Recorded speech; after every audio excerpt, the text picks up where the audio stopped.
Bien, ce matin, on va parler sécurité ensemble et plus particulièrement, on va parler du port des EPI.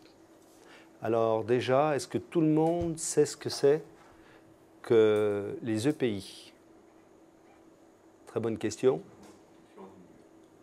Alors, on l'écrit ?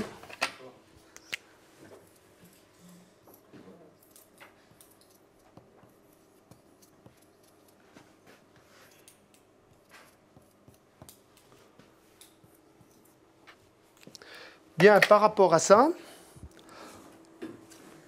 je vais vous donner une consigne. On va visionner des films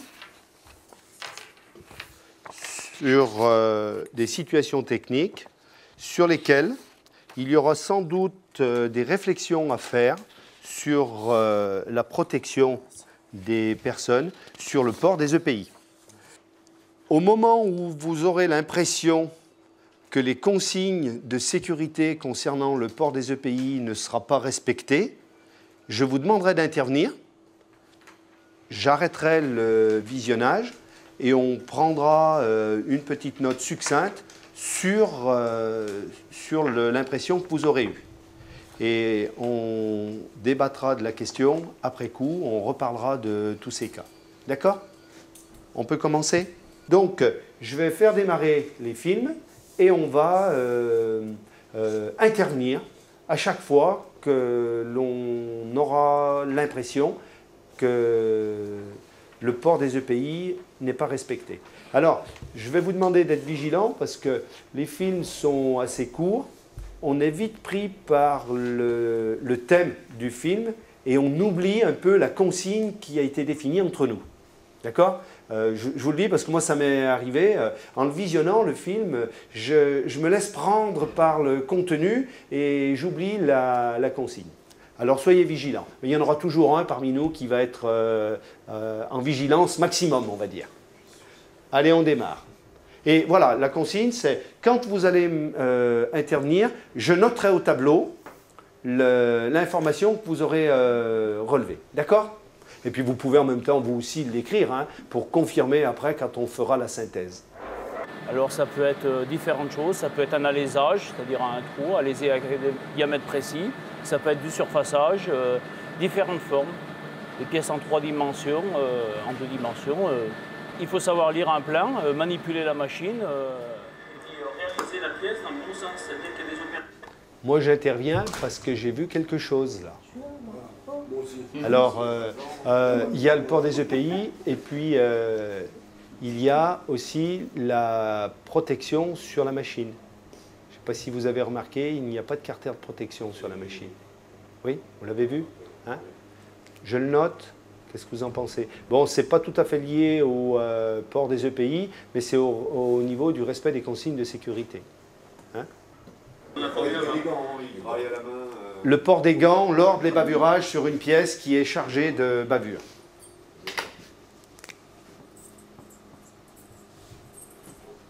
Pour les bavurages, voilà, c'est quand même relativement dangereux. S'il aime la mécanique et qu'il veut faire de la pièce unitaire compliquée, il vient. Les bouchons auditifs. Bon, il est vrai qu'il était interviewé, filmé, donc toujours discutable. On a toujours des idées.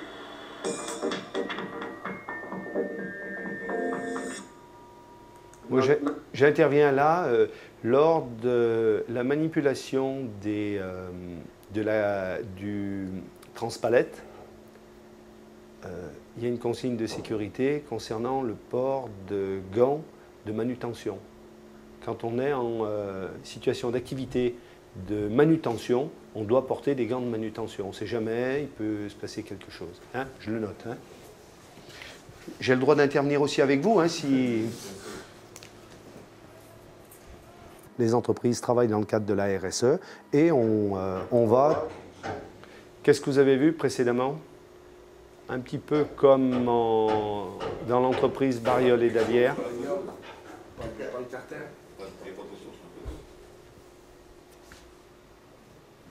Donc, le carter, encore une fois, hein? D'accord? Alors on redémarre sur le film.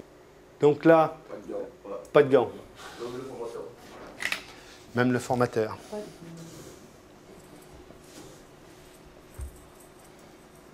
Là par contre, là il faut les gants et surtout les lunettes. D'accord? Et là, effectivement, Dominique, tu as parfaitement raison, la clé est restée sur le mandrin. On la voit là. D'accord? Hein? Donc ça, c'est... En fait, c'est un geste professionnel interdit, quoi. C'est un geste de non-sécurité. Hein? Sur chaque machine, on devrait avoir un équipement de sécurité qui interdise le démarrage de la broche avec la clé du mandrin posée. Hein?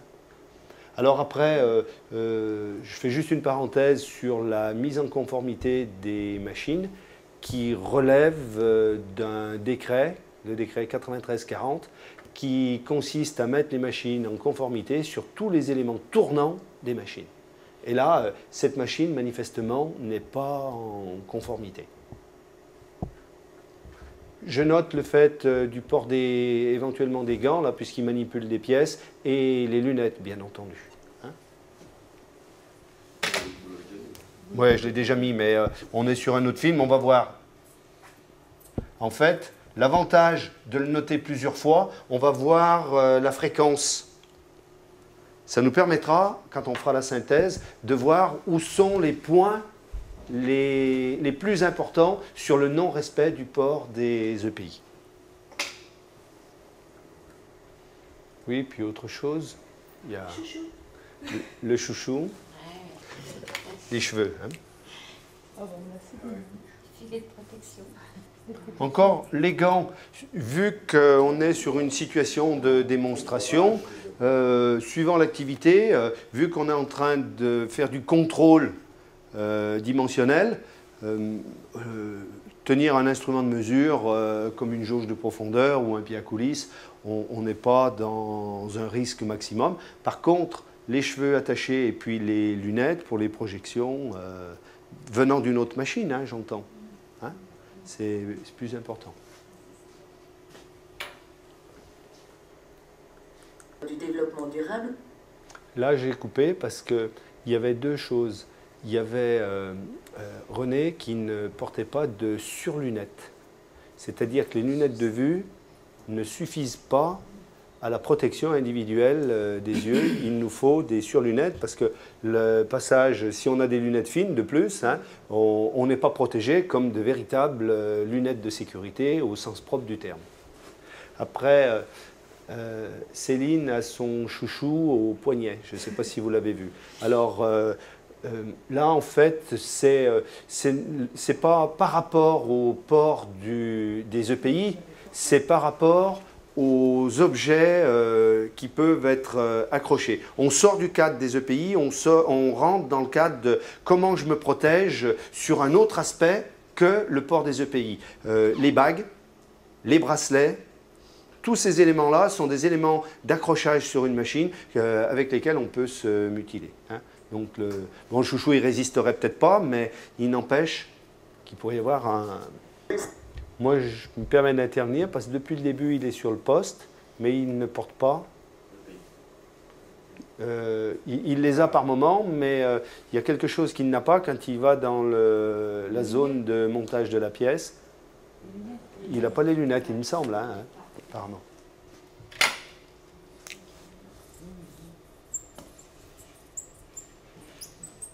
Qu'est-ce que vous avez constaté sur juste la prise de vue précédente? Les lunettes, hein. Portez pas les lunettes.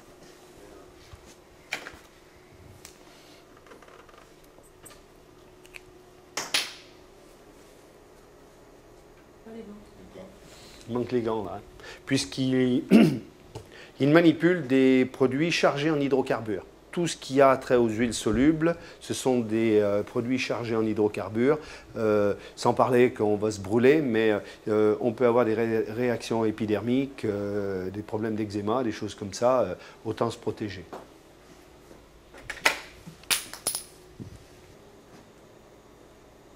Protection Les lunettes. gants? Et le travail aussi. Et bleu. Port du vêtement de travail.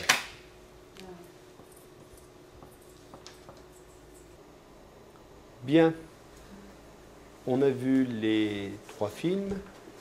Et maintenant, par rapport à ces 3 films, qu'est-ce que vous constatez globalement? Pardon? Voilà.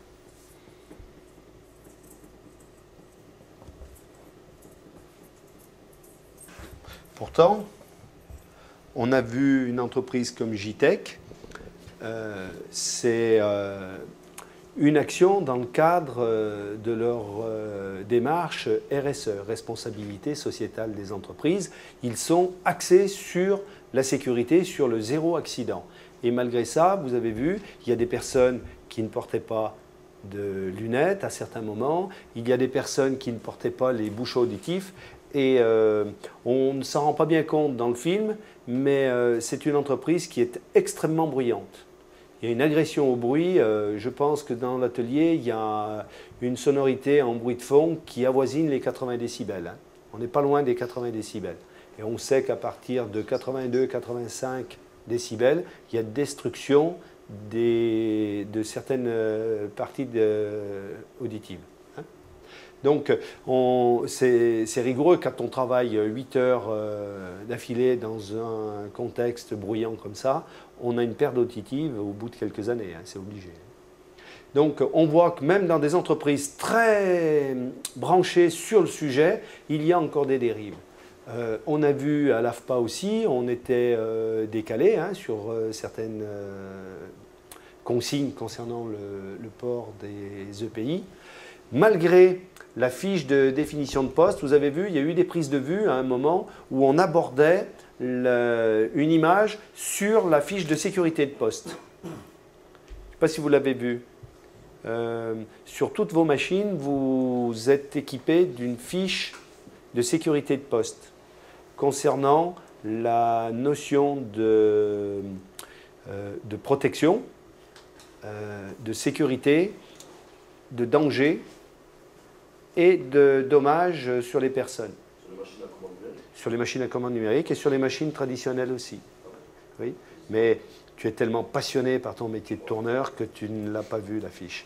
Tu verras, on regardera sur ta machine, mais elle y est. Hein. Ce que l'on peut constater, globalement, enfin moi, personnellement, c'est pourquoi, malgré cette prise de conscience du port des EPI, de la protection individuelle, je n'ai pas envie de me faire mal au travail, vous non plus, je suppose. Pourquoi ne le faisons-nous pas? C'est contraignant. D'accord, il y a la notion de contrainte.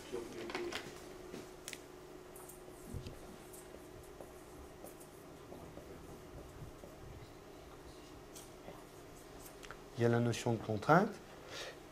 Et puis,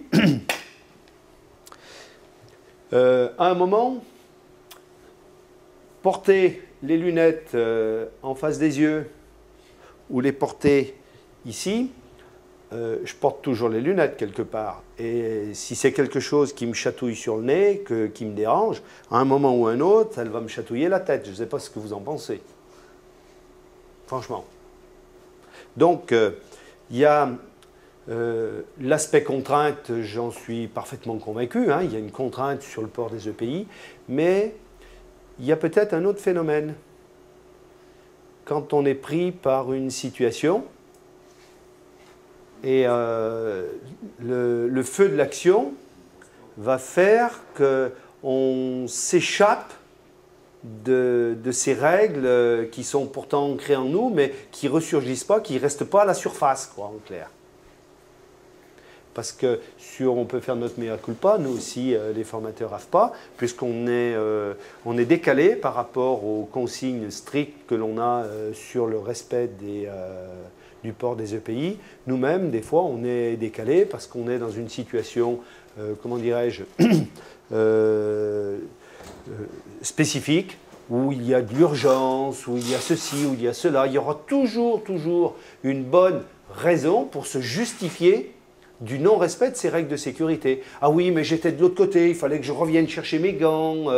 Ah oui, mais à l'atelier, il y en a un qui a pris mes lunettes, je ne sais plus où elles sont. Vous voyez, il y a toutes ces raisons prises individuellement qui peuvent être recevables. On peut les recevoir, dire « Ah oui, effectivement, on lui a pris ses lunettes », mais est-ce une bonne raison pour ne pas les porter? On est d'accord sur ce principe-là? Ok. Bien. Donc,